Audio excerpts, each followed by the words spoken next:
안녕하세요. 영화비평 중독과 해독입니다.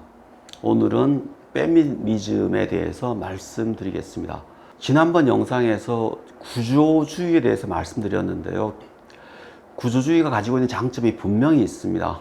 구조를 파악하면은 표피적으로 나타난 그 모든 것들을 이해할 수 있는 굉장히 유용한 방법론이라고 말씀드렸는데요. 그런데 구조주의의 어떤 점에서는 큰 문제점이 있습니다. 그 문제점 중에 가장 큰 게 첫째는 비역사성입니다. 그러니까 구조가 이렇게 되어 있다라고 분석했을 때, 그렇다면 그 구조는 언제 형성되었는가? 그 구조는 어떻게 바꿀 수 있는가? 바뀌기는 하는가? 하는 물음. 구조가 어떻게 이어져 왔는지 구조주의는 답하지 않습니다. 또 하나, 구조주의는 구조 중심주의에 빠져 있습니다. 그러니까 구조주의는 어떤 것들을 중심에 두고 있습니다. 기표와 기회할 때는 당연히 기표의 중심을 두죠. 이런 식으로 한 곳에 중심을 두다 보니까 결국 예를 들면 한 곳에 중심을 두면은 한 곳은 약화되는 것이죠. 그러다 보니까 구조 중심주의는 중심주의 또는 구조 중심주의라는 비판을 받게 됩니다. 그래서 그 중심에서 벗어난 것들을 강조하는 흐름이 후기 구조주의로 등장하게 됩니다. 그리고 구조주의가 가지고 있는 공고화된 구조를 해체하려고 하는 것. 그래서 후기 구조주의는 기본적으로 해체주의라고 많이 이야기됩니다. 그러니까 언어의 의미도 기호를 통해서 명확하게 의미가 전달되지 않는다라고 하면서 락강은 프로이트와 달리 후기 구조주의로 가버리죠. 똑같은 이야기입니다. 그리고 기존의 사상들이 언어로 말을 하고 언어로 글을 쓰기 때문에 그 언어가 의미가 정확히 전달이 안 되면은 당연히 사상이 전달이 될 수가 없죠. 그 사상을 해체시켜 버립니다.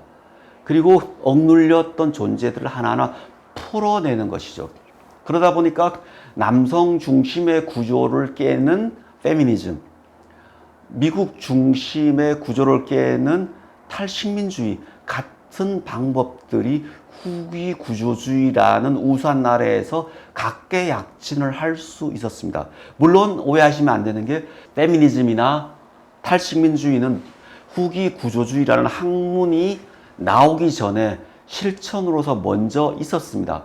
그런데 그 실천으로 있었던 것들이 다시 학문으로 나오면서 굉장히 전 세계적으로 널리 퍼진 그런 입장인데요. 저는 후기 구조주의 갈래인 페미니즘과 탈식민주의는 학문의 입장보다는 왜 지금 우리에게 이게 필요한지 깨닫는 어떤 인식의 입장, 그 인식은 당연히 윤리와 실천을 담보하는 학문이 아닌가. 그래서 오히려 이런 학문이 훨씬 더 중요하다고 생각을 합니다. 페미니즘은 기본적으로 여성 억압에 대한 원인을 규명하는 것에서부터 시작합니다. 그리고 그 원인 규명에 따라서 해결책이 달라지겠죠. 통상적으로 약간 올드한 페미니즘을 보면은 그 원인 규명을 가부장제인데 가부장제가 어디서 왔는가에 따라서 통상 네 가지로 분석합니다. 그래서 급진주의 페미니즘, 자유주의 페미니즘, 막시즘 페미니즘, 사회주의 페미니즘으로 나누어지는데요. 급진주의 페미니즘은 여성과 남성이 함께 할 수 없다라고 아예 틀을 지어버리죠. 그래서 굉장히 급진적입니다. 그래서 여성의 완전한 분리, 완전한 자유를 추구합니다. 그래서 급진주의라고 이야기를 하고 있고요. 자유주의는 그것보다 굉장히 덜 급진적이죠. 제도적 보완과 교육, 그러니까 예를 들면은 방송에서 여성이 시선의 대상으로 보여진다면은 여성 카메라맨, 여성 감독, 여성 작가들이 대거 계속 진출을 하면 결국 바뀔 수 있다. 그리고 교육을 통해서 계속 보완할 수 있다라고 이야기하는 입장입니다. 막시즘 페미니즘은 기본적으로 자본주의 모순이 페미니즘 모순으로 극대화되었다라고 이야기를 하죠. 이게 무슨 말인가 하면 가령 그런 거예요. 사회에서 직장 생활을 하는 남성과 여성의 월급 차이가 많이 난다는 거죠. 왜 월급 차이가 나야 되는가? 나면 안 되는데. 오히려 자본주의 시스템이 여성이 더 월급을 적게 받도록 같은 일을 해도 또는 낮은 일을 하도록 남성은 위의 일을 하도록 만들기 때문에 자본주의 모순을 극복하면 페미니즘 문제도 극복할 수 있다라고 이야기를 합니다. 사회주의 페미니즘은 뭐 예상하셨겠지만은 이 모든 것들이 그러니까 자유주의와 막시즘이 결합해서 이런 원인이 자본주의의 모순도 있고 제도의 문제도 있고 남성의 인식의 문제도 있고 이 가부장의 문제도 있고 이것들이 쌓여서 원인이 되는 것이라고 이야기합니다. 뭐 여러분 생각하시기에 당연히 사회주의 페미니즘이 맞는 것 같죠. 그런데 문제는 이제 이게 맞기 때문에 더 해결이 어려워 보이는 것이죠. 복잡한 중충적 원인이기 때문에 그 중충적 원인을 모두 다 봐야 해결책이 나오는데 그만큼 쉽지 않다는 것이죠. 물론 지금은 이런 네 가지 페미니즘이 아니라 여러 페미니즘이 있습니다. 뭐 환경 문제가 나오면서 에코 페미니즘 같은 것도 굉장히 크게 나오고 있고요. 여러 가지가 있는데 그거는 여러분들이 페미니즘에 대한 책들을 보시면 충분히 이해하실 수 있다고 생각하고요. 이제 영화로 조금 더 국한시켜서 이야기하면은 영화에서는 어떻게 여성이 억압되어 나오는가 하는 이야기를 해야 되는데요. 그러려면은 거기서도 굉장히 많은 것들이 있습니다. 가령 대중문화에서 남성은 주체적으로 그려지고 여성은 시선의 대상으로 그려진다는 거, 스토리에서도 여성이 문제를 일으킨 걸 남성이 해결하는 구조라는 것들 뭐 여러 가지가 있는데요. 이 중에 가장 대표적인 것 중에 하나가 로라 멀비라는 학자가 이야기한 뭐 시각적 쾌락과 서사 영화라는 것들 논문인데요. 비주얼 플레저 앤 내러티브 시네마 이것도 뭐 벌써 1975년에 나온 아주 오래된 논문입니다.